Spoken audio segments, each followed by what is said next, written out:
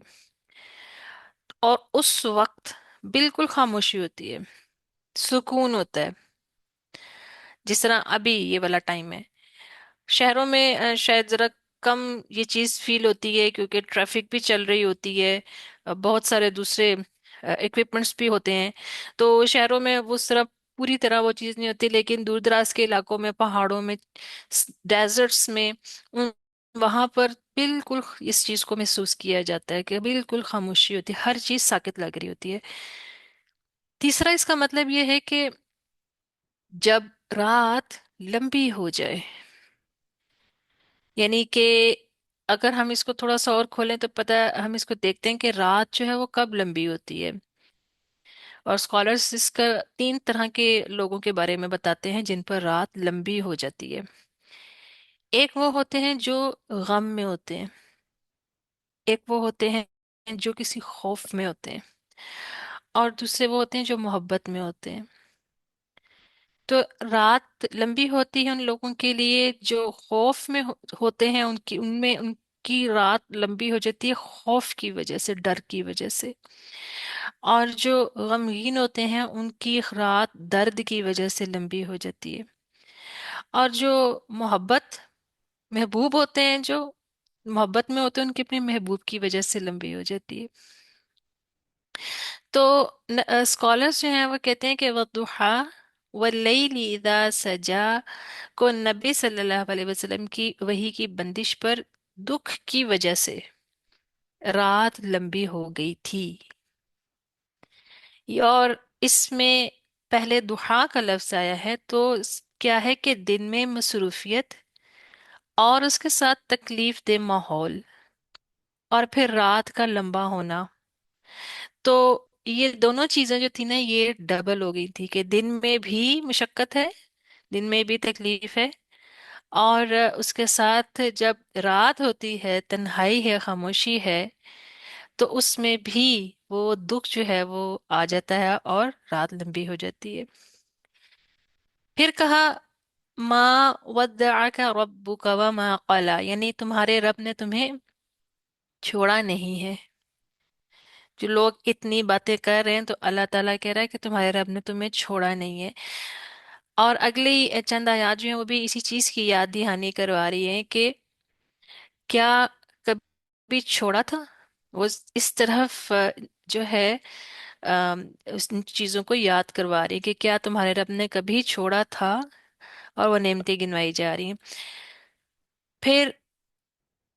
وَلَلْآخِرَةُ خَيْرٌ لَكَ مِنَ الْأُولَى، یعنی کہ ایک تو آخرت، جو کہ یوزلی آخرت کا لفظ قرآن میں بھی جب زیادہ تر جو استعمال ہوا ہے وہ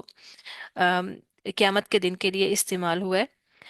اور اس کے علاوہ یہ کہ آگے آنے والا وقت، فیوچر، یعنی کہ وہ جو وقت آ رہا ہے آگے وہ بہتر ہے اس وقت سے، اور وہ بہتر سے بہتر ہوتا جائے گا۔ تو نبی صلی اللہ علیہ وآلہ وسلم کی زندگی میں یہ ہوتا گیا، یعنی کہ ہر آنے والا وقت پہلے وقت سے بہتر ہوا۔ یا آپ صلی اللہ علیہ وسلم یتیم پیدا ہوئے، آپ صلی اللہ علیہ وسلم کی والدہ کی ڈیتھ ہوئی، اس کے بعد آپ کو گھر ملا، فیملی ملی، آپ وہاں پر رہے، پھر اس کے بعد ماں بیوی ملی، مال ملا، اولاد ملی، عزت ملی، ایمان ملا، نبوت ملی، اور پھر آپ صلی اللہ علیہ وآلہ وسلم نے اپنی زندگی میں یہ دیکھا کہ اللہ کا دین قائم ہوا، وہ دین جس کے لیے آپ صلی اللہ علیہ وسلم نے کتنی تکلیفیں اٹھائیں، مشقت اٹھائی، تو اللہ تعالیٰ نے وہ وعدہ پورا کیا اور دین قائم ہوا۔ جوک در جوک لوگ اسلام کے اندر داخل ہوئے۔ پھر نیکسٹ آیت ہے وَلَسَوْفَ يُعْطِيكَ رَبُّكَ فَتَرْضَى۔ رسول اللہ صلی اللہ علیہ وسلم نے یہ آیت تلاوت فرمائی، اور اس کے ساتھ ابراہیم علیہ السلام کی اور عیسیٰ علیہ السلام والی آیات جو ہیں وہ ریپیٹ کی۔ عیسیٰ علیہ السلام والی آیت سورۃ المائدہ میں ہے جو